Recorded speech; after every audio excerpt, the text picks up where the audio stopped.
Salut les filles, bienvenue au canal Vaginal. Cette fois-ci, encore accompagnée d'Anissa, on va parler d'un sujet qui est quand même assez lourd, mais qui est tellement nécessaire. On doit en parler parce qu'en fait, c'est à force de le nommer qu'on peut espérer que les choses s'améliorent et changent. Et cet épisode-ci, on va le consacrer au suicide. Donc, trigger warning, on parle de suicide. Si c'est pas une bonne période dans ta vie pour accueillir un sujet qui est aussi dur, fais juste passe au prochain épisode.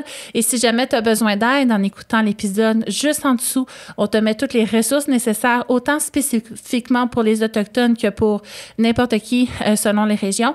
Donc, je t'invite à y aller. Et si jamais, finalement, tu réussis à écouter l'épisode jusqu'au bout, parce que c'est un bon moment dans ta vie pour écouter ce genre de contenu-là où ça te touche et où tu veux t'instruire tout simplement, tu me feras signe. Je me suis rendue jusqu'à la fin, on aimerait ça savoir.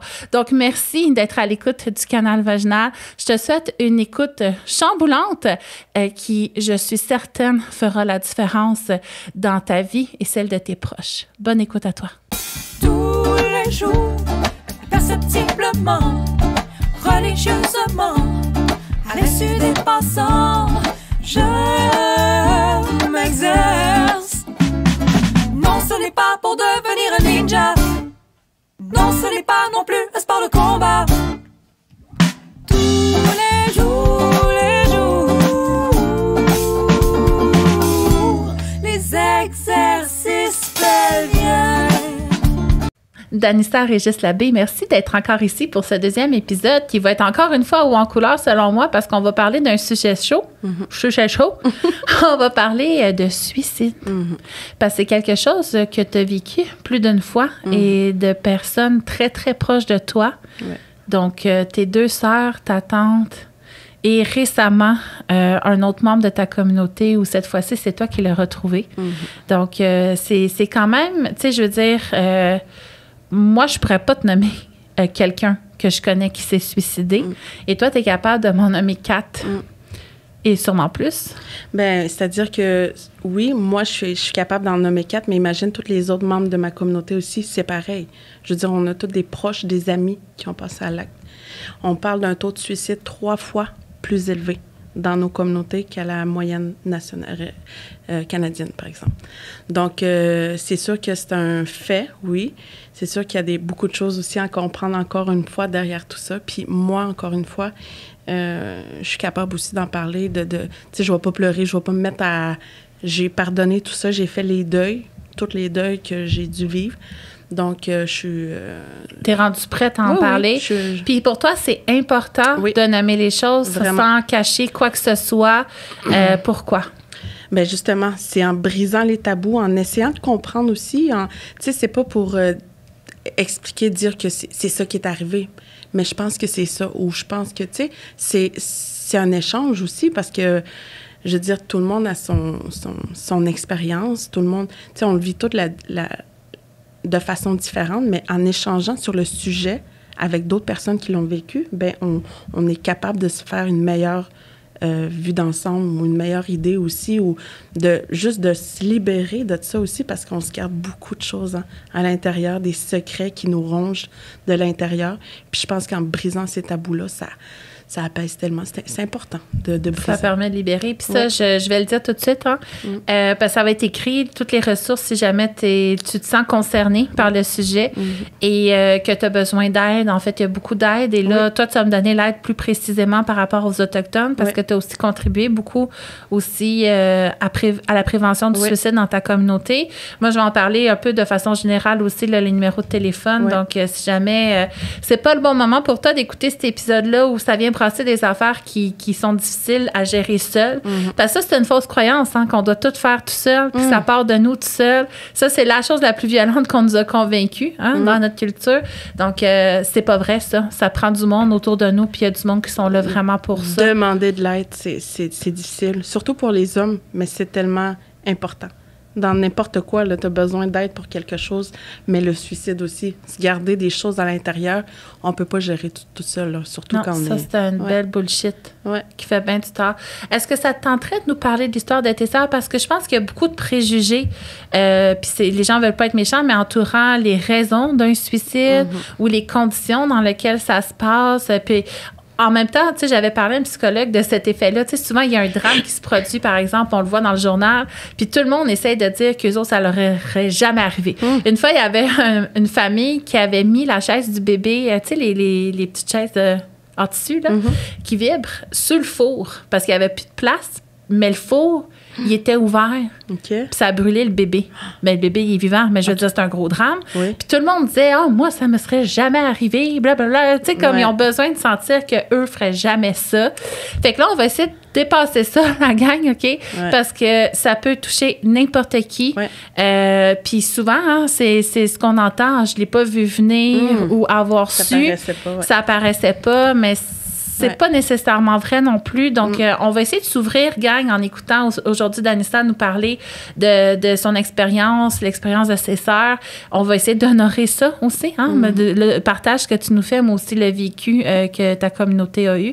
Et on va s'ouvrir parce qu'en fait, je pense qu'on peut faire tout un peu mieux. Fait que tu as 2 sœurs, toi. Oui, j'avais 2. Au total, vous étiez 3 filles. On était 3 filles et un garçon. Donc, à l'heure actuelle, il me reste mon bébé frère, qui était le bébé, là. On est 2. Mais sinon, j'avais une grande sœur et une petite sœur. Ma grande sœur s'appelait Anouk. Anouk Labbé, qui, elle, avait 6 enfants. Et ma petite sœur s'appelait Karianne. Elle avait 18 ans, elle n'avait pas encore d'enfant. Donc, la première qui a posé le geste, c'est ma petite sœur Karianne. Puis à ce moment-là, moi, j'ai 24 ans. Elle a 18 ans. On a 5 ans de différence. 24? Non, j'avais 21 ans. 6. On avait 5 ans. Donc, si elle a 18 ans, j'ai 23. OK, j'ai 23 ans. Puis ce qu'il faut comprendre avec mes sœurs et tout ça, toute l'histoire, c'est que nous, on a vécu dans le système de la DPJ, donc dans des familles d'accueil différentes, à certains moments de notre jeunesse. Fait que vous n'étiez pas ensemble? On n'était pas toujours ensemble. Des fois, on retournait à la maison avec notre mère. Puis, ce qui fait qu'on n'avait pas des liens très, très proches, comme des sœurs... On vit avec tout le temps. Oui, oui. Puis, c'est sûr qu'aussi avec ma sœur aînée, je vais commencer avec Ariane. Avec Ariane, ma plus jeune sœur, elle, c'est ma demi-sœur. Comme moi, mon père est décédé avant que je vienne au monde, 12 jours avant. Ma mère, elle a vécu le deuil de mon conjoint, de son conjoint. Mais moi, j'ai grandi sans père. Donc, ma grande sœur et moi, on est d'une autre relation. Donc, c'est ma vraie sœur. Mais ma Karianne, c'est ma demi-sœur. Mais je veux dire, je veux juste expliquer le fait que... il y avait un autre homme dans notre famille qui est son père à elle, qui était mon beau-père pendant longtemps dans nos vies. Puis, moi, j'ai pas eu de papa, mais elle a eu un papa, mais avec des problèmes de consommation. Tu vois? Donc, dans notre famille, c'est sûr qu'on avait des dysfonctions, je vais dire ça comme ça, parce que, on a grandi dans des milieux où on voyait l'alcool, la violence conjugale, tout ça, c'était difficile. Puis, je sais qu'elle... elle a aussi vécu des abus sexuels, aussi, comme moi. Puis je sais que sa relation avec son père était difficile, le manque de son père. Moi, je l'ai vécu différemment. Le manque de mon père, je veux dire, il était pas là. Il était juste pas là. Mais quand ton père est là, mais qu'il n'est pas là, je pense que c'est comme... Elle a vécu différemment les choses. Mais je sais aussi que ma sœur Karianne, elle, c'est arrivée en 2011. OK? À ce moment-là, c'est ça, j'ai 23 ans. Puis, ma sœur, elle était très timide, très renfermée. C'est pas quelqu'un qui va aller parler à plein de monde. Ou, tu sais, elle est très, très réservée. Puis, elle avait une amie. Non, elle avait beaucoup d'amis, mais une amie avec qui elle pouvait tout dire. Puis, c'était vraiment sa confidente. Puis, cette amie-là est décédée 1 mois plus tôt par un accident. Elle s'appelait Adélous. C'était aussi mon amie. Donc, en juillet, le 1er juillet 2011, on perd notre amie par un accident. Mais elle a vécu différemment, évidemment, c'est sa seule confidente. Avec tous les traumas, les blessures, tous les secrets qu'elle se garde, elle n'a plus personne. Elle a perdu son pilier? Oui, vraiment. La vie faisait plus de sens. Oui. Puis c'est sûr que je crois aussi qu'elle avait... comme des...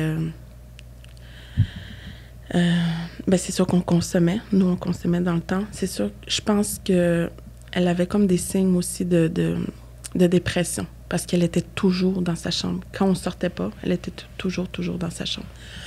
Donc, mais ça, c'est des suppositions aussi, là. Je peux pas dire, on n'a pas de données, on n'a pas... fait que sa santé mentale était déjà très fragile avec la consommation et tout ça. Ce qui fait que le 4 août, on reçoit un appel. En fait, le 4 août, c'est le festival Innu-Nomu dans notre communauté à Ouachette-Macmillotenam. Puis moi puis ma mère, on était partis. Ma mère, elle chantait. Ben, elle chante encore, mais en tout cas, dans ces années-là, elle a sorti son CD, donc elle a été au festival pour chanter. Puis on est partis en famille. Karianne devait venir avec nous. Puis, mais elle nous a comme pas donné signe de vie. On est allé cogner. Bon, elle dort. Tu sais, ça reste comme ça. Fait que ma mère puis mon frère sont partis. Moi, j'étais déjà sur place. Je venais de connaître mon conjoint, mon autre conjoint avec lequel j'ai eu un enfant. Donc c'est ça. Ma mère arrive à Sept-Îles. De ma communauté à Sept-Îles, c'est 3 heures de route. OK. Puis... donc, ma mère se déplace jusqu'à Sept-Îles, Maliotenam, pour aller se préparer pour donner son show. Puis, mais elle a comme un feeling. Ma mère m'appelle, elle dit, je sais pas, elle a appelé le frère de ma sœur, qui se trouve à être mon cousin. En tout cas, c'est compliqué. Mon ex-beau-père a fait des enfants avec ma mère et ma tante. Ah, ben... Oui, tu comprends-tu? Donc, le demi-frère à ma sœur se trouve être mon cousin. Ouais. Je comprends. Ouais. Donc, ma mère appelle mon cousin. Mais aujourd'hui, je dis que c'est mon frère, pour dire, ben, OK, va vérifier dans la chambre parce qu'on dirait, je sais pas, je m'inquiète. Puis, il a ouvert la porte, il a défoncé, en fait, la porte. Puis, effectivement, ma sœur était accrochée dans le garde-robe. Ça va? Oui. Puis, la réaction de mon frère, c'est sûr qu'il en a parlé ouvertement. C'est une panique. Il a comme parti à course, puis je vais vous parler tantôt de ma propre expérience aussi. Je sais que retrouver un corps, c'est vraiment atroce. Juste en parler aussi, on a des images, hein, mais le vivre, là, c'est une autre chose. Puis, finalement, il a repris ses esprits, puis il a fait ce qu'il fallait faire. Fait que nous, on est retournés en famille sur place. Il fallait aller identifier le corps à Sept-Îles, à Bécomo, à Pessamit. L'hôpital se trouve à Bécomo. Pessamit, c'est 30 minutes après. On s'arrête à Bécomo, identifier le corps, puis après, on continue. Puis la maison, elle est barricadée parce qu'ils doivent faire des enquêtes et tout ça. Donc, ça, c'est le soir. Mais moi, ce que je décide de faire, puis je pense qu'ils ne le savent même pas encore, je pense que je l'ai dit mais j'ai décidé de défoncer la fenêtre pour aller dormir dans la chambre. J'avais un besoin d'être dans la chambre, là où ma soeur s'est enlevée la vie. Puis mon ex-conjoint était venu m'accompagner, puis ça sentait l'odeur de la mort, mais j'avais ce besoin-là d'être là, de dormir dans cet environnement-là.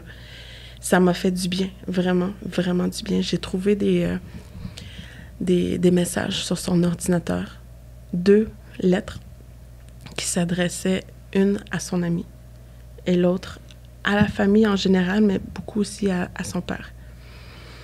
Comme quoi qu'elle s'en voulait, évidemment, elle s'en veut de ne pas avoir eu le courage de parler, qu'elle avait peur de déranger, qu'elle disait à son ami qu'elle s'en venait la rejoindre, puis qu'elle était tout pour elle, puis qu'elle ne pouvait pas vivre sans elle. Parce qu'il a trop de choses à l'intérieur qui font mal, puis qu'elle ne peut pas gérer comme tout seul. Donc, ça a été des lettres vraiment très touchantes qui nous ont permis, heureusement, de comprendre certaines choses. Des fois, les gens passent à l'acte sans même laisser de traces, rien. Donc, c'est sûr que, bon, on vit tout ce qu'on a à vivre, le choc, les pleurs, le deuil. Tu sais, il y a des étapes aussi de deuil à vivre. Puis il faut s'autoriser à vivre ça de la bonne façon. La première fois, pour moi, c'était dur. À ce moment-là, je n'étais pas encore assez, je dirais, ça m'a pris plusieurs temps à commencer le processus aussi, plusieurs années même. Puis, c'est ça, j'ai dû faire une thérapie. Quand je suis allée dans une thérapie, j'ai parlé de beaucoup, beaucoup de choses, dont le suicide de ma sœur. Puis c'est ça, ça m'a permis de bien gérer tout ça. Puis ma maman, évidemment, perdre son enfant dans un contexte comme ça, c'est pas évident. Mais ma maman, là, elle est vraiment forte, ma maman. Je t'ai expliqué qu'elle devait faire un show, mais imagine-toi donc que juste avant les funérailles, on a eu le temps de retourner à cette île. On est allé en famille. Ma tante nous a accompagnés, les enfants, pour aller voir le show de ma mère. Puis ma mère, elle a changé le répertoire musical. Elle a fait une dédicace, un hommage à ma sœur, mais aussi à notre amie qui était partie un mois plus tôt. Puis ce moment-là, j'en parle, j'ai des frissons. Aussi. Ça a été un moment où ma mère m'a donné, inculqué, m'a montré une valeur très importante. C'est la résilience, la force de vivre le deuil. Je la voyais pleurer, tout ça, mais quand même continuer. Elle aurait pu annuler le show, là. Tout le monde aurait compris, personne n'aurait voulu, à maman en aurait voulu. Mais non, elle s'est mise devant, puis elle a tellement bien fait ça, là. C'était incroyable. Puis après, on est retourné dans la communauté, faire tout ce qu'on avait à faire. Puis c'est ça, ma mère, mon Dieu, elle l'a vraiment, vraiment bien géré ça. Je trouve que c'était... Tu sais, elle a fait aussi son deuil, elle a fait des choses. Mais la deuxième fois, là, je veux parler de mon autre sœur. Là, on est en 2011 pour Karianne, ma plus jeune sœur. Puis en 2018 pour ma sœur Anouk. Je l'ai dit tantôt, ma sœur Anouk, elle avait 6 enfants. Puis ma sœur Anouk aussi, elle a vécu aussi beaucoup de traumatismes, des choses que nous, on a subies. On parle de violence dans la famille même, mais des abus sexuels aussi. Puis il y a une chose vraiment particulière aussi avec Manouk. Voyons, je dis Manouk, ça fait 2 fois que je dis Manouk. ma sœur Anouk, que je suis aujourd'hui très à l'aise d'en parler, même devant les gens, c'est qu'on avait une relation incestueuse, moi puis elle. Puis je sais que ça fait partie d'une des raisons pourquoi ma sœur s'en voulait beaucoup, beaucoup, beaucoup dans sa vie. Aussi pour le rôle parental qu'elle croyait ne pas assumer de la bonne façon. Mais je sais qu'entre moi et elle, on n'a jamais été très proches de toute façon, dans le sens où on était élevés un peu dans des milieux différents. On a eu quand même, je veux dire, je pense que c'est la moitié de nos vies, de notre jeunesse, qu'on était à l'extérieur, dans d'autres familles. Mais quand on était à la maison, c'est ça. Je me rappelle de ces situations-là où elle me faisait faire des choses sur elle ou sur d'autres personnes. Puis ça, c'est quand même important aussi d'en parler. Moi, aujourd'hui, je suis très à l'aise. Mais c'est parce qu'elle a vécu, elle aussi, des choses avant. Pour être capable de faire ça, c'est parce qu'elle a vécu. Puis c'est sûr qu'avec, tu sais, cette innocence, on sait que c'est pas bien, mais qu'il y a un contexte où on n'est pas totalement, on n'a pas l'éducation sexuelle qu'il faut, on n'a pas l'encadrement parental qu'il faut, on est abusé sexuellement. Donc, les jeux d'enfants, les abus sexuels entre les enfants, c'est dans ces conditions-là que ça se passe. Fait qu'il y avait une... Ça sert aussi à normaliser un vécu, le justifier, en fait, de le reproduire. Fait que ça, je l'ai vu avec dans d'autres épisodes de podcast avec une travailleuse sociale. Wow. Oui, c'est pour... puis dans le contexte qu'on en parlait, c'était une adolescente, justement, qui vit une agression sexuelle puis qui va s'hypersexualiser. Donc, on va plus jamais transgresser ses barrières parce qu'elle en a plus. OK. Donc, quand on devient, en fait, l'initiatrice on se protège. Donc, il y a ça aussi qui est... Mais c'est un peu ça qu'elle a fait. Il y a beaucoup de choses aussi à comprendre dans le comportement humain. De thérapie. Oui, vraiment. Parce qu'ils savent des choses qu'on ne sait pas. Hein? C'est pas pour rien qu'ils ont autant d'études. Mais c'est intéressant.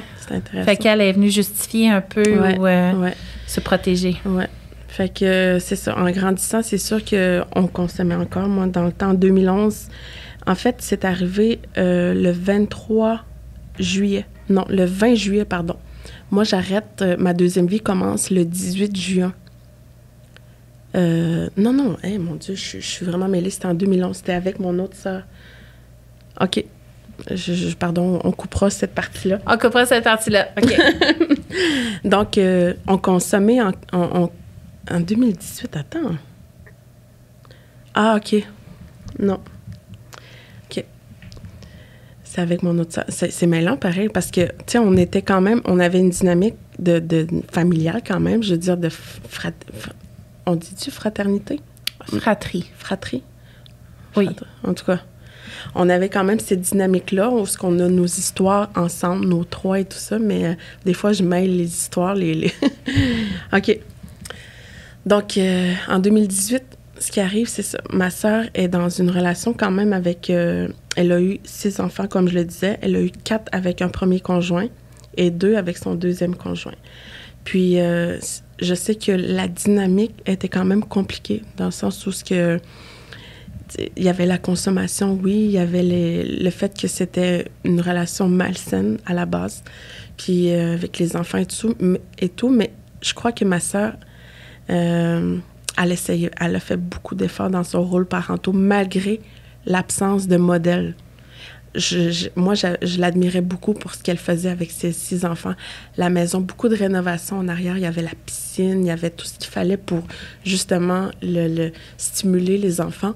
Sauf que à l'intérieur, elle avait encore des choses qu'elle n'avait pas osé parler. La seule personne à qui elle avait parlé, c'est justement son dernier conjoint. Puis je sais que lui, il a encore aujourd'hui beaucoup de secrets qu'il a gardés, je crois, pour lui. On a déjà discuté à ce niveau-là. Mais c'est ça. Donc, ma sœur se gardait beaucoup de choses, beaucoup de honte.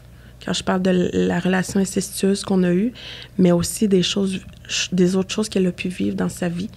Donc, moi, je dis tout le temps, les secrets nous rongent de l'intérieur. Puis, ma sœur Anouk, en 2017, elle avait fait une thérapie. Puis, ce que j'ai pas dit, c'est que ça faisait 1 an qu'on n'était plus en contact pour une situation qu'on avait vécue, une dispute, là, qui n'était pas si importante. C'est pas important d'en parler aujourd'hui, mais ça faisait 1 an qu'on n'était plus en contact, puis elle était rentrée en thérapie. Puis à ce moment-là, elle avait écrit une lettre pour moi, mais elle ne m'est jamais rendue... elle me l'a jamais donnée. On a trouvé cette lettre-là pendant les funérailles, quand on a fait le ménage de la maison. Donc, mon beau-frère me l'a donné après. Puis, dans sa thérapie, je sais qu'elle a commencé un processus de guérison, d'aller se libérer, mais je ne sais pas à quel point elle a été en mesure de se pardonner, de libérer ses démons. Puis, dans la lettre, ça disait qu'elle s'en voulait beaucoup pour ce qu'elle m'a fait. Qu'elle aurait souhaité tellement me protéger comme une grande sœur aurait dû faire.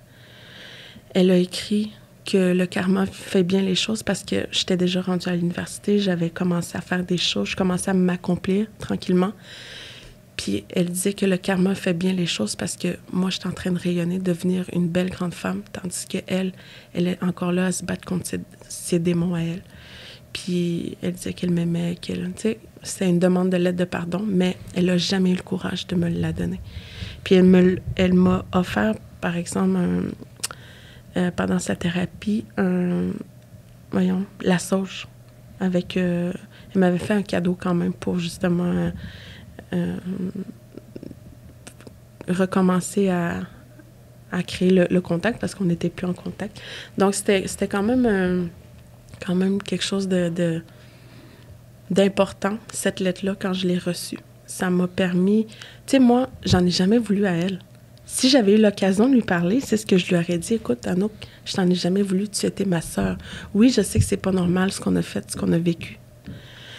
Mais t'es ma sœur. Puis je le sais, avec le temps, je veux dire, en grandissant, que t'as vécu des choses aussi, là.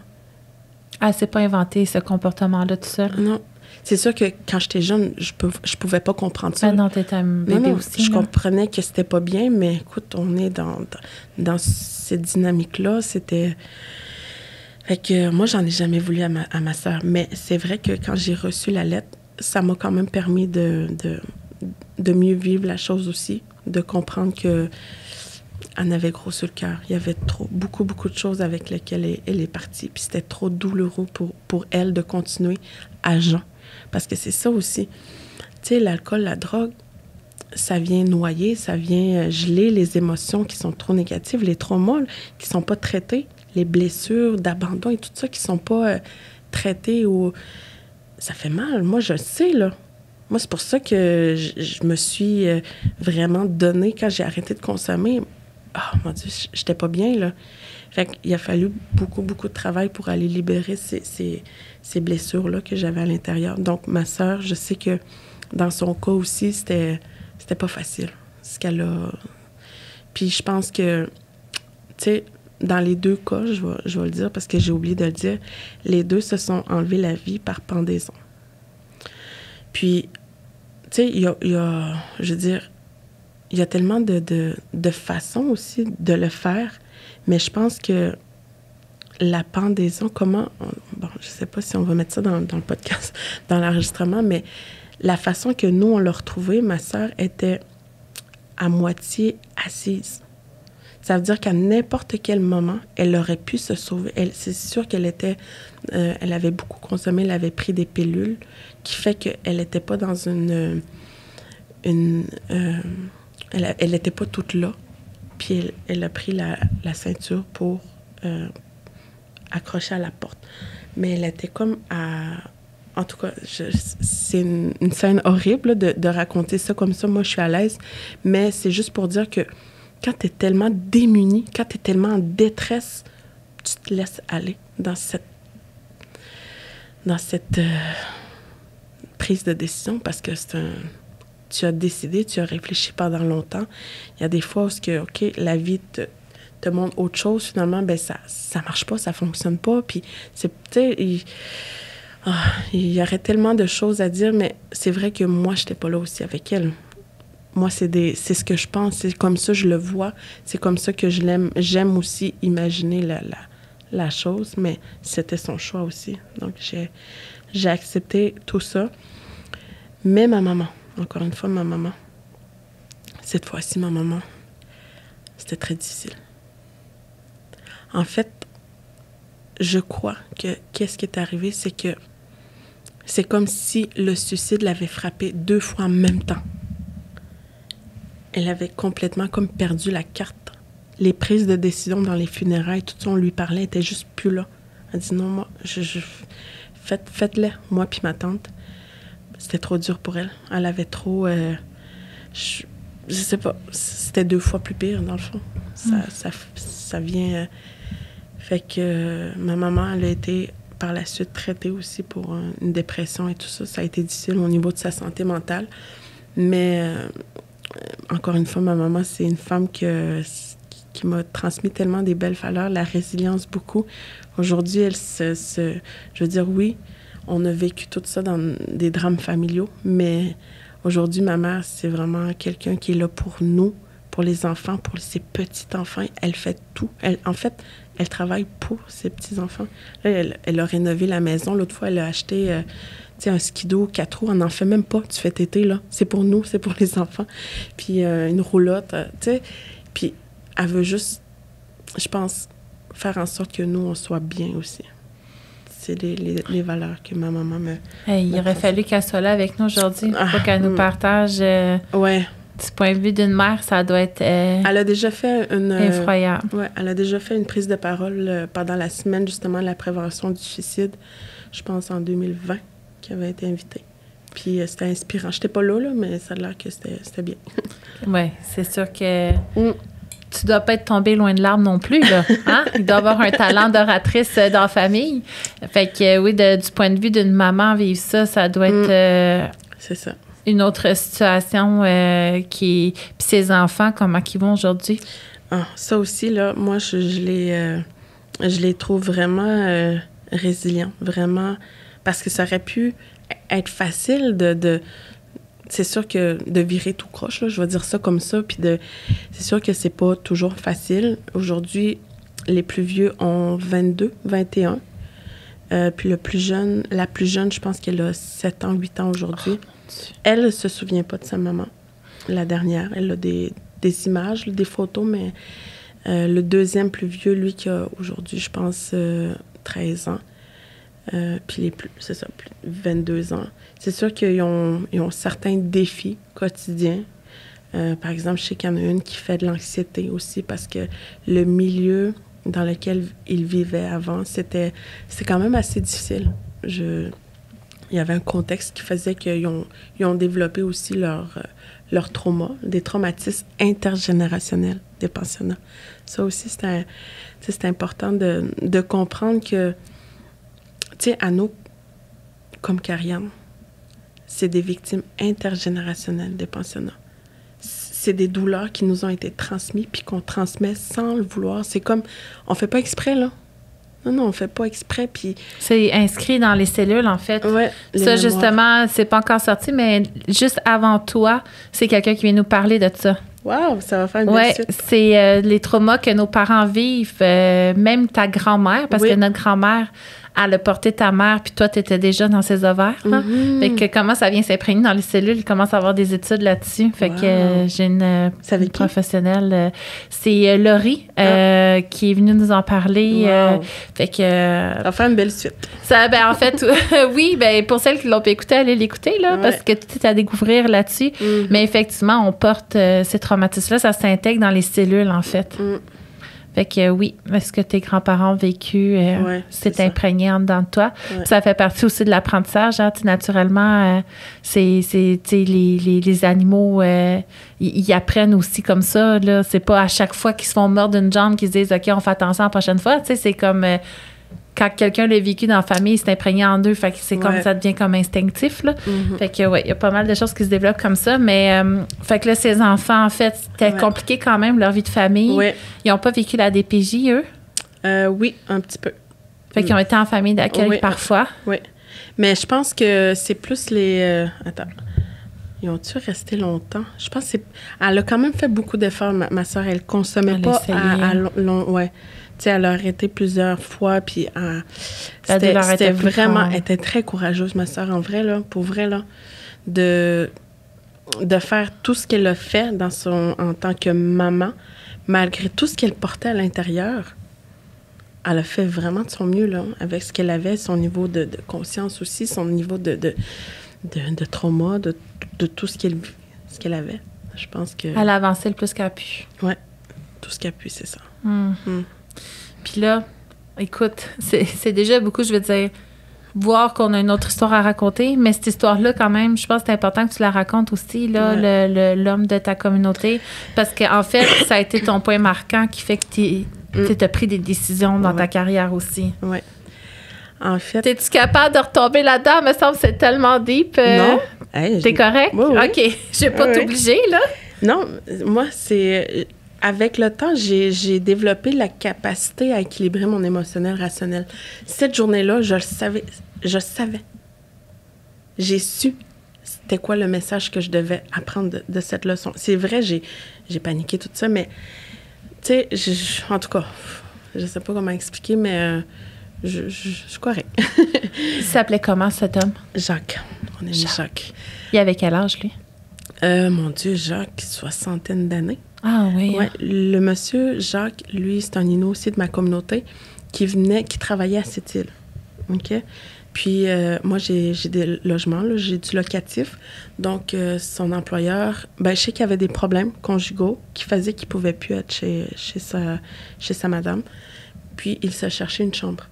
Donc, il est venu en octobre chez moi, dans les chambres. Puis ça faisait à peine 3 mois. Donc, ce monsieur-là, il est très, mon Dieu, très souriant. Il m'a donné de la viande d'orignal. Il est très serviable. Oh, jamais j'aurais pensé. Pour vrai, quand on dit ça, là, jamais j'aurais pensé. Même ma sœur, Anno, jamais j'aurais pensé aussi. J'ai vraiment été étonnée quand c'était ma sœur. Je pensais que ma mère parlait de mon frère, mon petit frère qui, lui, mais ma sœur, non. En tout cas, fait que Jacques, non, jamais j'aurais pensé qu'il... Donc, ça faisait 3 semaines qu'il était chez moi. Puis je sais qu'il était quand même malade, il toussait. Puis il y avait des choses où... en tout cas, c'était un mercredi. mois d'octobre en 2023. Ça fait pas longtemps. On parle de... Ça va faire 1 an, Ouais, bientôt, ouais. dans 2 mois. Donc, je reçois un message d'une jeune femme qui se trouve à être sa nièce, mais aussi sa collègue de travail. Puis moi, je suis au travail à ce moment-là. Puis elle me demande si j'ai des nouvelles de lui, parce qu'on est mercredi, qui n'est pas rentré travailler lundi, mardi, mercredi. J'ai dit non, je ne l'ai pas vu, mais je sais qu'il toussait beaucoup, il était malade, mais on s'est parlé le lundi soir. Puis il m'avait justement, il m'avait dit qu'il était malade et tout ça. Puis, tu sais, j'ai dit, on s'est texté, mais il a l'air, tu sais, il est malade. Puis la madame me dit, la jeune femme me dit, ben, je suis allée cogner à sa fenêtre, aussi à sa porte, il m'a pas répondu. J'ai dit, OK, ben, il n'y a pas de problème. Moi, j'ai les doubles là, de la maison, de la chambre. À 11h30, je finis, je vais aller me rendre sur les lieux. Puis elle était déjà sur place à 11h40, mercredi, le 25 octobre. Puis je prends les clés, puis on rentre dans la maison. Puis après, on rentre dans la chambre. Puis il n'y a personne. Tu sais, puis moi, je ne m'étais pas inquiétée. Au point où ce que je te dis, jamais j'aurais pensé qu'il peut faire ça. Je ne m'étais même pas inquiétée pour savoir, ben il a peut-être fait ça, là. Tu sais... Fait que tu rentrais naïvement, oui, naïvement. Sans appréhension. Oui, oui, vraiment. C'était peut-être juste pour, tu sais, pour rassurer aussi la jeune femme. Fait qu'on regarde. Il était peut-être fiévreux dans le lit, tu sais. Oui, ouais, c'est ça. Des fois, on est malade, on n'a pas envie de... Ben non, ou il n'y a pas de fil pour se charger, ou tu sais, peu importe. Je m'étais même pas fait de scénario. J'ai juste, OK, on va aller voir. Fait que là, on arrive, on rentre dans la chambre, puis il n'y a personne. Puis tu sais, les chambres, ben sa chambre était pas très grande. Fait qu'on a fait quand même le tour de la chambre assez rapidement. En arrière, on regarde en dessous du lit. Puis là, ben c'est là où je commence comme à voir... Je ressens l'inquiétude de la jeune femme. Je ressens. Puis je vois en même temps que la porte de la garde-robe est fermée. Il y a comme eu un déclic où... Je sais pas, je te dis, j'étais rentrée naïvement, mais avec toute... l'énergie. L'énergie, oui. Puis là, je regarde la porte. Puis, tu sais, c'est des portes comme de chambre. C'est pas des portes qui se plient, là, comme des garde-robes. C'est une porte de chambre. Puis je vois qu'il est vraiment fermé. Puis dans ma tête, je me dis, mais ça se peut-tu? Tu sais, j'espère que c'est pas ça. Mais je dois regarder. Puis la jeune femme, l'autre, est comme plus loin. C'est moi qui est plus proche de la porte, puis j'ai comme le réflexe de... Ben, tu sais, on n'a pas fini de fouiller la chambre, donc c'est moi qui... Je regarde la porte, puis je me dis, OK, je vais l'ouvrir, mais je me rappelle m'être posé la question, ça se peut-tu que j'ai une surprise si j'ouvre, parce que j'ai des référents, j'ai des choses dans ma tête aussi. Puis j'ouvre la porte. Effectivement, Jacques est accroché. Puis, juste avec ma réaction, elle comprend ce qui se passe. Fait qu'elle me dit, ferme la porte, on sort. Elle m'a dit, ferme la porte. Elle me dit pas, on sort, mais on sort, on panique, on crie, on pleure dehors. Puis, dans cette émotion-là, elle sait pas quoi faire, elle veut appeler la famille. J'ai dit, moi, je vais appeler les 911. Puis... à ce moment-là, c'est la première fois que ça m'arrivait. Oui, la douleur, oui, le suicide, oui, tout ça, je comprends. Mais cette fois-là, ça a été différent. Je sais pas pourquoi, mais cette rage-là, cette frustration-là que j'avais dans mon ventre, c'était comme multiplié. J'avais envie de crier cette journée-là, mais pas crier pour moi. Crier la douleur de toute une communauté. C'était la première fois que je le ressentais comme ça. Mais je pouvais pas crier. Je pouvais pas rien faire. Je pouvais juste rassurer la jeune femme qui était là. Prendre le téléphone puis appeler les secours. Encore une fois. Fait que là, j'appelle les secours puis le monsieur me dit « Essaie de le détacher. » Mais lui, dans sa tête, il pense peut-être que je peux encore le sauver. OK? Fait que je lui dis, ben, je sais pas si je vais être capable. Il dit, non, il faut vraiment. Puis, ce monsieur-là, Jacques, c'était un garde-robe qui était pas très haut. Puis, il était à genoux. il y avait comme une corde que lui avait fait. Puis je pouvais pas, j'avais pas de ciseaux, j'avais rien. Puis je pouvais pas, je prenais mon courage à 2 mains. Tu veux pas aller là-dedans? Non, c'est correct. OK. Je suis juste très... Ouais. Même... J'imagine bien. Ouais. C'est correct. Continue. Fais comme si j'étais pas là, en fait. Parce qu'effectivement, j'ai des réactions, mais j'essaie je me contrôle. OK. Donc, moi, il faut savoir que j'ai plein d'images qui me reviennent. J'ai plein de choses qui remontent en moi. Mes sœurs, tout ça, plein... Je panique, je pleure, mais j'essaie d'être forte. J'ai pas le choix d'être forte. J'ai pas le choix de faire ce que le monsieur me dit au téléphone. Puis à ce moment-là, octobre, j'ai encore des gants en cuir. Moi, je portais des gants l'automne. Puis je pouvais pas manier, faire ça, les mains nues. C'est comme, je devais me protéger, je sais pas de quoi, mais j'ai dit, OK, je vais prendre les gants, puis je vais... Fait que j'ai pas trouvé de ciseaux. J'ai trouvé un couteau, fait que j'ai juste coupé. Puis le monsieur, c'est ça, je vous dis, tantôt, je l'ai dit avec l'exemple à ma soeur, le monsieur, il était à ça, à genoux.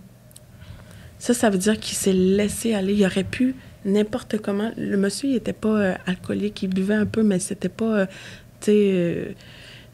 il a pas pris des pilules comme ma soeur pour être...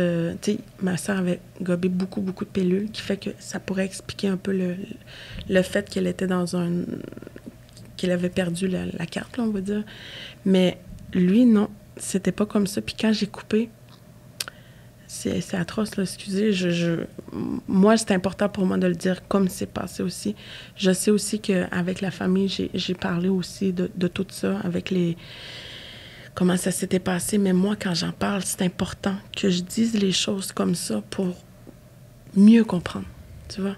Alors, quand j'ai coupé, j'ai entendu le son. Mais c'était pas très... il a juste tombé un petit peu, puis il s'est cogné la tête un peu sur le côté. Mais c'était... En tout cas, ce monsieur-là, je sais qu'il y avait aussi beaucoup de choses qui portaient en lui. Puis, c'était une décision qu'il a prise, puis qui... Bon, je pense qu'on va couper cette partie-là. Ouais. OK, bien, c'est ça. Regarde, c'est pour ça que je te disais... Ouais. Parce que, tu sais, moi, ce que je veux, c'est que vous vous laissiez aller, puis ouais. Après, on coupe. Ouais. Tu sais? Parce que je pense que, tu sais, j'en parle, oui, des fois aussi, un peu partout, mais par respect aussi par la famille. J'ai mentionné la famille, mais après, ils sont revenus dans mon esprit. Je pense qu'il y a des choses peut-être que sont pas... ils n'ont pas envie de savoir. Ben, ils savent. J'en ai parlé à eux autres, mais... selon leur niveau de guérison, leur niveau... C'est ça. Ouais. Fait que je pense que... On n'ira pas là. Ouais, je pense que cette partie-là, on va couper, ouais. Ouais, on fera ça. Ouais. Mais c'est ça, juste pour dire que ce monsieur-là, OK, quand c'est arrivé, bon, les polices, les ambulanciers, tout ça sont arrivés. J'ai fait ce qu'il fallait. Je veux dire, j'ai rassuré la femme, j'ai accueilli la famille aussi, ils sont toutes venues. Je leur ai expliqué tout ce qui s'était passé, je les ai écoutés, on a pleuré ensemble, tout. Il y avait les enquêteurs qui sont venus, puis moi, je suis restée. Après, ils sont partis. Je suis restée seule chez moi, les enfants étaient à l'école, évidemment, j'étais pas retournée travailler l'après-midi, puis j'étais tout seule pendant 2 heures. J'ai fermé les rideaux, j'ai fermé les lumières, j'ai tout fermé chez moi. J'avais besoin d'être seule avec moi-même, puis de vivre ce que j'avais à vivre. C'est sûr que, tu sais, j'avais pleuré avant, j'avais tout vécu, mais de me connecter à moi-même. Puis j'essayais surtout aussi de me reposer un peu. J'ai parlé à ma maman. La dernière à qui j'ai parlé, c'était ma maman, j'ai expliqué. Puis j'ai dit, OK, je vais aller me reposer, je te rappelle plus tard. Puis j'étais allongée sur le divan du salon. Puis j'arrivais pas à dormir. Puis je pensais, puis je ressentais, c'est bizarre, c'est la première fois que je le raconte, je pense, comment je l'ai vécu cet après-midi-là, ces 2 heures-là. C'est comme si j'essayais de dormir, je pensais, mais c'est comme si toute cette rage-là, justement, cette frustration-là qui était montée, que je ressentais pour la première fois, justement, cette douleur de toute une communauté. Tu sais, je l'ai dit, quand j'avais envie de crier, quand j'étais frustrée, je l'avais vécu comme ça, mais dans l'après-midi, c'est comme si je sais pas, mon Dieu, c'est bizarre à expliquer. C'est comme si le geste, j'essayais de comprendre, puis moi, je suis forte là-dedans pour, au niveau de me comprendre, de comprendre ce que je vis. J'ai appris aussi à tu sais, la pleine conscience, tout ça, essayer de voir, OK, c'est quoi je suis en train de vivre, puis OK, c'est difficile, ça, je suis en choc, tu sais, j'ai su cette journée-là. Après, j'ai fait un live, j'ai décidé d'écouter mon intuition. Puis ça aussi, mon intuition, j'ai une bonne relation avec elle aujourd'hui. Avant, c'était pas le cas. J'ai fait un live, moi j'ai un groupe Facebook, j'ai fait un live, puis j'ai parlé. J'ai parlé de ce que je venais de vivre. J'ai pas nommé de nom, mais j'ai dit que ce monsieur-là, il m'a allumé sur ma mission de vie. Je pense que oui, je travaillais sur un plan d'affaires toute l'année 2023 pour aller dans le tourisme autochtone. J'avais déjà une entreprise, je m'étais enregistrée, je voulais développer une carrière dans ça. Mais en même temps, j'avais ce groupe Facebook-là que j'avais commencé aussi au début de l'année. Je faisais des prises de parole, je faisais des vidéos pour justement aller traiter de plusieurs sujets. Puis, dans ma tête, je me disais, mais il y a peut-être quelque chose, tu sais, t'es sûr, tu veux aller dans le tourisme, tu veux faire ça? Puis ce monsieur-là, il m'a dit non. Quand c'est arrivé, je l'ai dit dans le live Facebook, je l'ai dit non. Les touristes, ils vont entendre, je pense que j'ai une autre mission. Puis je sais pas, tu sais, je suis très spirituelle, puis des fois, c'est dur à expliquer comment les choses spirituelles se font à l'intérieur. Mais c'est fou, aussi fou que ça peut sembler. La même journée, je savais que je devais aider, contribuer à ma façon pour les gens de ma communauté. Que les touristes, ben ils vont entendre. Fait que c'est comme ça que je l'explique, puis c'est ce que tu fais, hein? Tu libères la parole, en fait. Tu libères la voix. Tu mets des mots aussi. Tu essaies de faire comprendre. Puis dans toutes les histoires que tu viens de me raconter, en fait, c'était le manque d'espace pour libérer la voix. C'est ça. Tellement. Les trois. Oui. C'était le manque d'espace pour libérer la voix. Puis c'est ce qu'on observe aussi, hein, là, sur les réseaux sociaux, justement, des Autochtones qui vont parler. Fait que je pense qu'on est vraiment dans cette ère-là, là, où est-ce que c'est nécessaire. Hein? Oui. C'est nécessaire, puis c'est devenu une évidence pour toi. Oui, fait que c'est ça, le monsieur Jacques, moi, c'est sûr que lui, je suis en train d'écrire un livre, puis c'est sûr que lui, mes sœurs, ce sont mes sources de motivation. Aussi, je veux honorer ce qu'ils m'ont légué quand même, cette conscience-là, cette mission-là aussi. Mes enfants aussi, évidemment. T'en as combien d'enfants? 2. 2 enfants. Oui, 2. J'ai 2 enfants moi, mais je suis aussi famille d'accueil. J'ai 2 enfants. J'ai 4 enfants en tout, là. 2 filles d'accueil, 2 filles à moi. OK. Oui. Mais c'est ça. Fait que c'est sûr et certain que ces expériences-là, aussi douloureuses soient-elles, sont des choses qui m'ont aidée à être la femme que je suis aujourd'hui, à comprendre ma mission puis à m'accomplir dans ma mission de vie aujourd'hui. Et c'est vraiment inspirant. C'est incroyable tout ce que tu fais. Écoute, je te remercie tellement de nous avoir confié. C'est rare, en fait, que les gens se confient à ce point-là sur des événements aussi traumatisants. Mais en même temps, comme tu l'expliques si bien, c'est de pouvoir le nommer, en fait, qui va faire changer les choses. Et là, celles qui nous ont écoutés jusqu'ici, hein, parce que ça se peut que dès ta première histoire, ils ont dit, moi, je n'ai assez pour là. On l'écoute plus, on l'écoute plus. C'est trop. Aujourd'hui, j'ai pas l'espace pour ça, puis c'est vraiment correct. Mais celles qui se sont rendues jusqu'ici. Bravo. Oui? Oui. Mais qu'est-ce que tu leur souhaites? Ben moi, c'est sûr que pourquoi aussi je fais ce que je fais. Tu sais, quand je fais des conférences de sécurisation culturelle, on m'a déjà dit, t'es pas obligé de tout dire. Oh, quand j'ai ce genre de commentaires-là, tu sais, on veut pas trop déranger, faut pas... Non.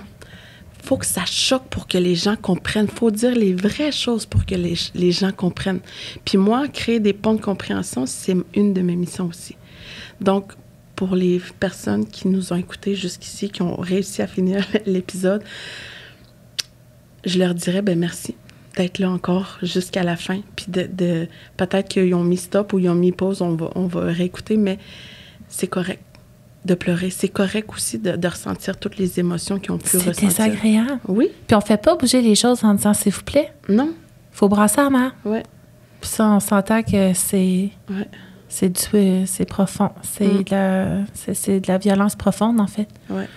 Mm. Puis c'est nécessaire. Tout ça, C'est c'est nécessaire. nécessaire. Ouais.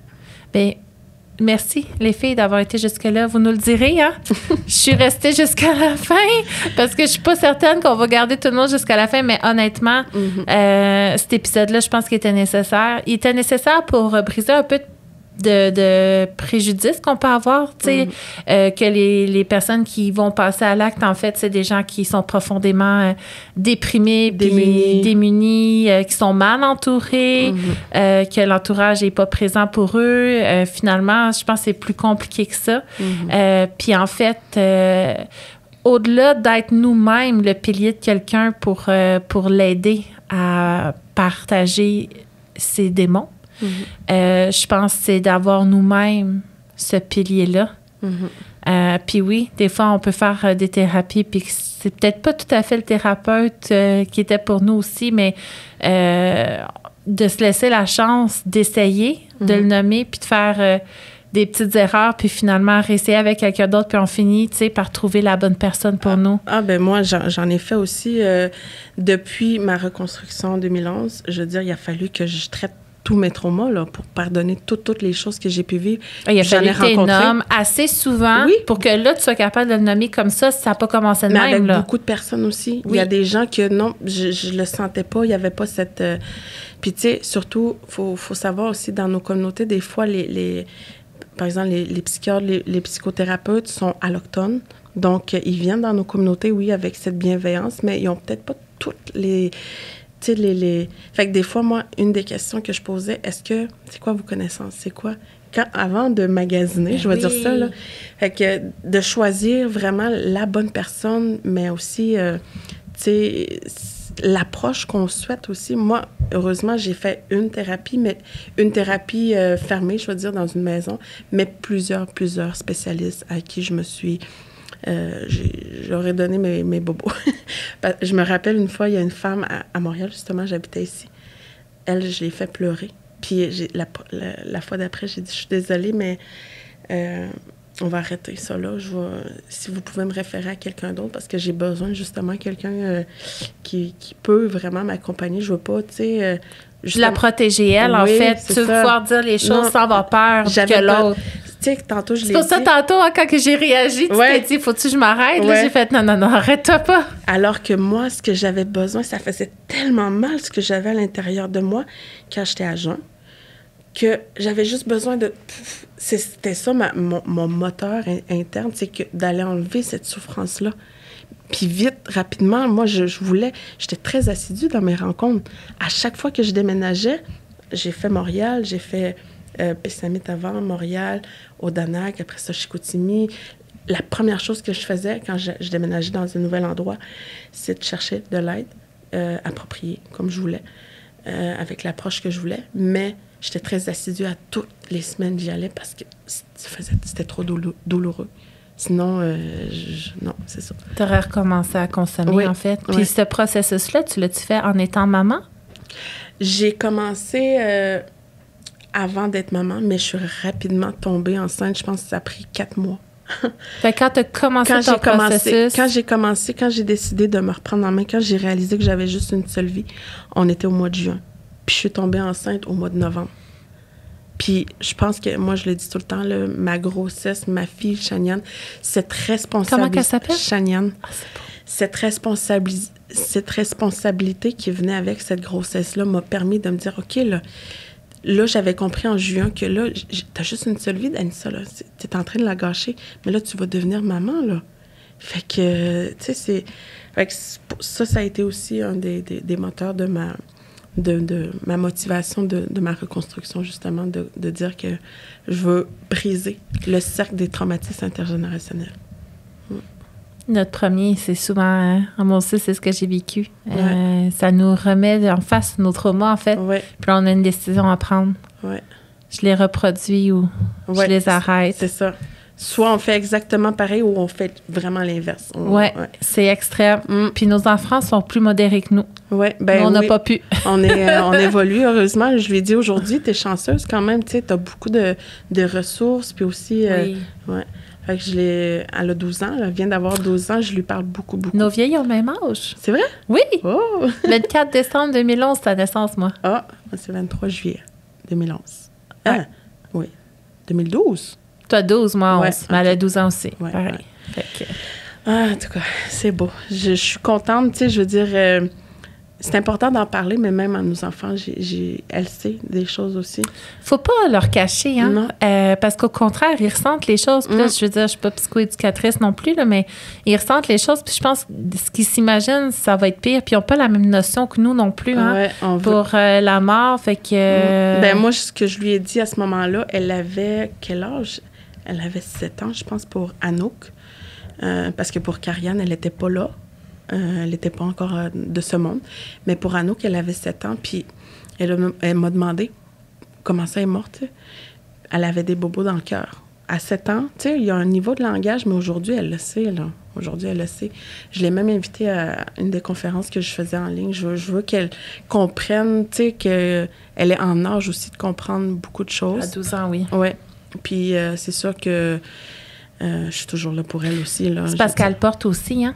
Oui. Il faut mettre des mots parce qu'après ça, elle est prise dans cette noirceur-là puis elle n'est pas Ouais. capable de la nommer. Fait qu'il faut expliquer d'où ils viennent nos enfants. Oui. Parce qu'elle voit aussi encore des choses.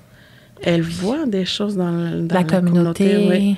Puis j'explique beaucoup de choses. C'est sûr que des fois, elle me dit « OK, maman, c'est correct. » Tu sais, des fois, j'essaie comme peut-être un peu trop. Tu sais, des fois, c'est des longues discussions parce que c'est des discussions importantes. Mais quand je vois que là, je pense que tu sais, je respecte son niveau, ouais. Je respecte son rythme. Puis elle est capable de le verbaliser, là. Ils sont tellement plus intelligentes que nous. Mon hein. Dieu! Moi, ma fille, puis tu sais, j'arrête pas d'en parler, mais l'autre fois, on voulait faire une sortie, puis elle dit non. Ouais. Puis là, tu sais, déjà, juste dire non pour moi, c'est gros parce que moi, c'est tout le temps non parce que, tu sais, je veux pas faire de la peine, je veux pas déranger. Fait que, il y a tout le temps. Puis elle, non. Non. Ben là, Alicia, non. Comment ça? Je dois-tu justifier mon nom? Mon nom suffit pas? J'ai fait, tabarnak. Hey, j'étais fière, là. Tu sais, ils sont hot, nos enfants, là. Wow. On peut être fiers. On peut être fiers d'eux autres. Écoute, je te remercie tellement de nous avoir raconté. Je veux dire, je pense que j'ai jamais entendu personne me raconter des traumas aussi grands, aussi ouvertement. Puis j'ai la même croyance que toi, c'est en le nommant, en fait, qu'on va faire changer les choses. Hein. C'est pas en gardant tout ça secret qu'on réalise, en fait, que ça se passe puis qu'on peut faire en sorte que ça évolue. Donc, merci de t'être ouverte à nous. Merci aussi d'accompagner maintenant les gens de ta communauté aussi. Puis, tu me l'as dit, là, on parle de même, mais t'as même des petites blanches qui ont pris ta formation. Ouais. Fait, Une africaine aussi. Ben, c'est ça. Je veux dire, on mine de rien, tu sais, je veux dire, on peut pas comparer, mais on a tout quelque chose, on a tous besoin l'une des autres. Fait que je trouve ça beau que ton partage, en fait, touche toutes sortes de cultures, en fait, parce qu'on a tous besoin de quelqu'un comme toi. Hein? Fait que merci de faire ce que tu fais. Merci d'avoir été à l'écoute, les filles. Et je suis consciente que ça a été quelque chose. Puis si tu t'es rendu jusqu'à la fin, fais juste nous écrire « J'ai été jusqu'à la fin ». On aimerait bien savoir, parce que nous, les stats, c'est tout le temps après 15 minutes combien tu as eu d'écoute, mais là, à la fin, on a eu combien, nous autres? Fait que merci d'avoir été là, les filles, sur les ondes du Canal Vaginal. Merci. Les exercices péniens.